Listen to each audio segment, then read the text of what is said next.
Contact.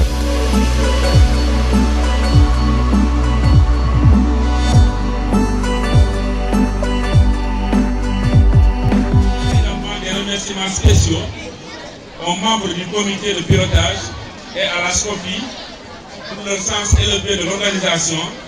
Je le dis encore bravo. Instituée depuis 1997, la SNEP, ou Semaine nationale de l'école de base, est un événement repère très important dans l'agenda du ministère de l'Éducation nationale.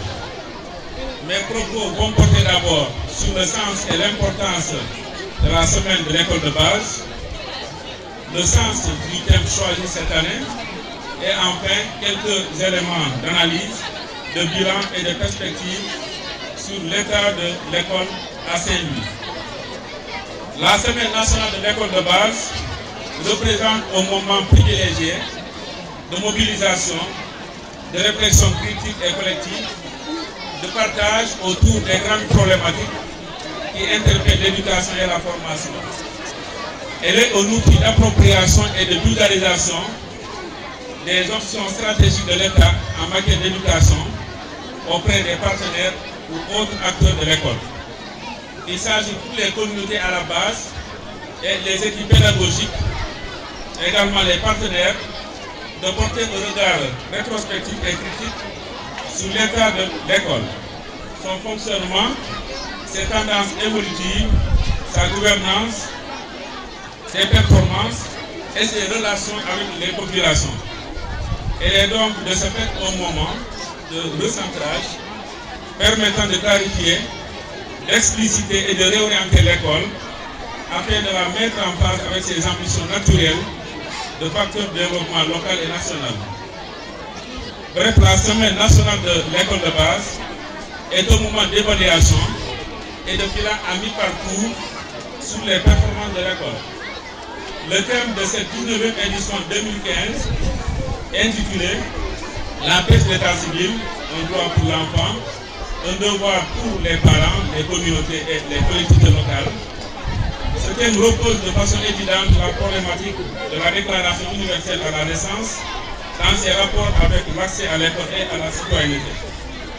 Il est clair qu'un enfant non encore enregistré au fichier d'état civil ne peut être admis comme citoyen. De même, le dépôt de cette pièce essentielle constitue un frein pour l'accès à l'école. Donc, par cet état de fait, les droits fondamentaux de l'enfant sont assurés de ne pas être respectés, c'est-à-dire le droit à l'éducation et le droit à la citoyenneté. Dans ce domaine bien précis, la situation à Saint-Louis est inquiétante pour mériter toute notre attention. Cette année, près de 350 enfants des 7 classes de CM2 ne disposaient pas d'extrait de naissance à un mois de la clôture du dépôt des dossiers de candidature au CFE. À ce propos, je voudrais remercier le tribunal départemental de Saint-Louis qui a aidé à diligenter la régularisation de ces nombreux cas sous l'initiative heureuse de la SCOPI et du bureau de genre de Liège. Mais un nombre encore important d'enfants du préscolaire à l'élémentaire ne sont pas jusqu'à ce jour en possession de cette pièce précieuse. Monsieur le préfet, monsieur l'inspecteur d'académie, chef directeur, distingués invités, en choisissant le thème de l'état civil, l'on voudrait rappeler les responsabilités légales, morales, sociales et professionnelles de chacun de nous, c'est-à-dire les parents, les administratifs que nous sommes, les enseignants, les CGE, d'aider chaque enfant à disposer, à réaliser son droit fondamental et inaliénable à l'éducation et à la citoyenneté selon les normes requises. Chers participants, l'analyse du système éducatif à Saint-Louis commune révèle la situation suivante. Infrastructures vétustes ou insuffisantes menaçant parfois ruine. Je n'en veux pour preuve que l'école de Justin Ndiaye et le CM de Dougué-Clédor, entre autres exemples. Établissement sans eau et ou ni électricité. Exemple, l'école élémentaire de Haliala et de Bokumbadj, les facs de Bokumbadj. ouvrage annexe insuffisant ou inexistant, car des latrines au regard des effectifs élèves.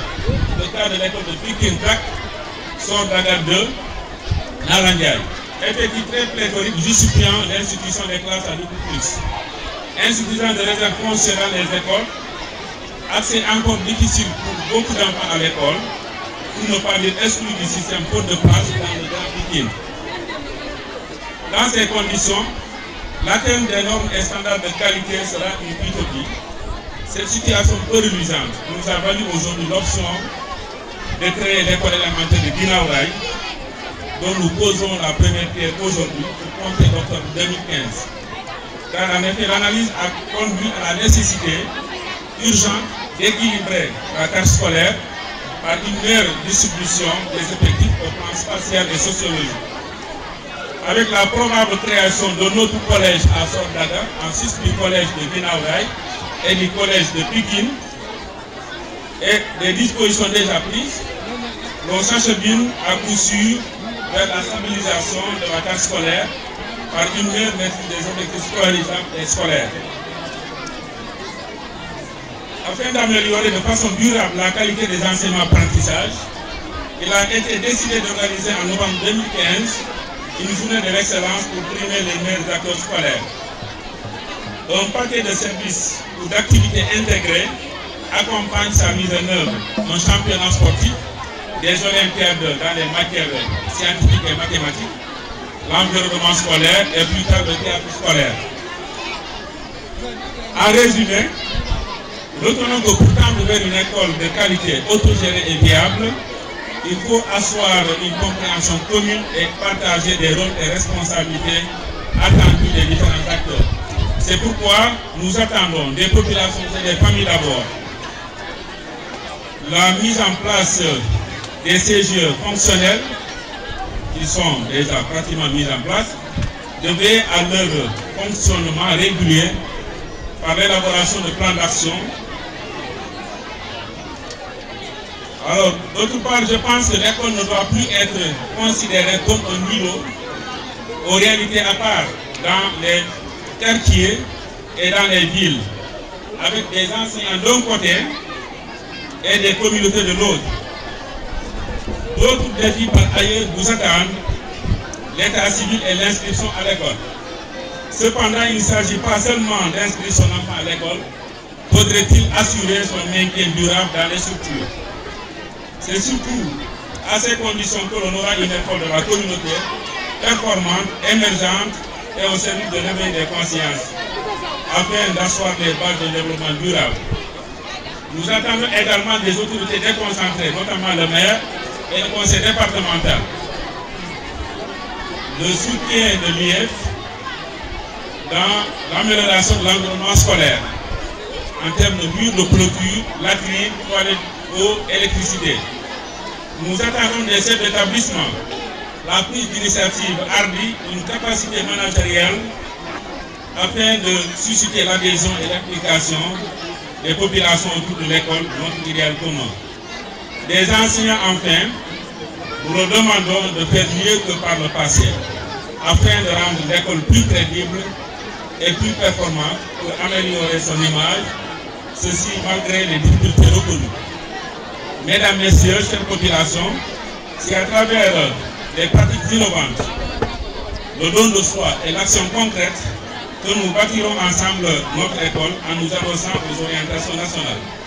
Permettez-moi d'exprimer notre gratitude à deux éminentes personnalités, M. Abdoulaye Diagne, dont la clairvoyance, le sens élevé de l'initiative, l'élégance dans les démarches et les actes, la discrétion ont permis de bénéficier d'un appui considérable de 2 millions de CFA de la Fondation du Crédit Mutuel Sénégal.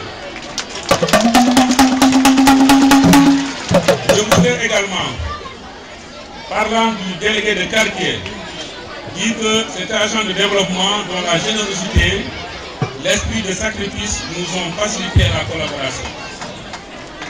Un grand merci à la Fondation du CMS pour sa contribution significative à la construction de l'école. J'associe au remerciement Plan Saint-Louis. Je voudrais exprimer Également toute ma reconnaissance à l'inspecteur d'académie et à tous mes collaborateurs pour leur soutien permanent. Je voudrais pour terminer renouveler mes remerciements sincères à Madame le préfet et à l'adjoint au préfet de Saint-Louis pour leur engagement constant et sans réserve en faveur de l'éducation. Vive l'école élémentaire de Guinaouraï, vive l'école sénégalaise et merci de votre écoute attentive.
contact.